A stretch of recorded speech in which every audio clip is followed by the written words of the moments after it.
Net by Gillum, pushes it up along the boards. Bobcats take it. Davidson comes out in front, shoots and scores!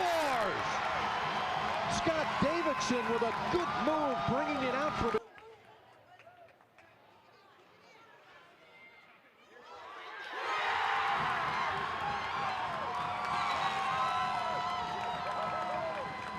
Back out to the left point, stays in. Bliss the shot, save on the rebound. Save, still loose at the side of the net, and a score. That's Hilbrick at the side of the net with those long... icing is waved off.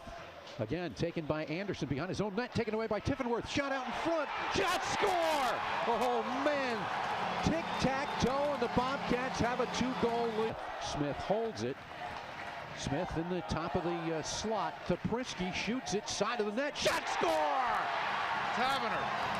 Andrew Taverner slides it through, and the Bobcats with a power play goal.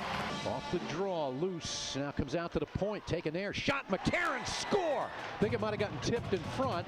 It did, and Cornell gets their second goal of the game. Yeah, it was short-handed try, or excuse me, an empty net try. Now sent all the way down ice, score!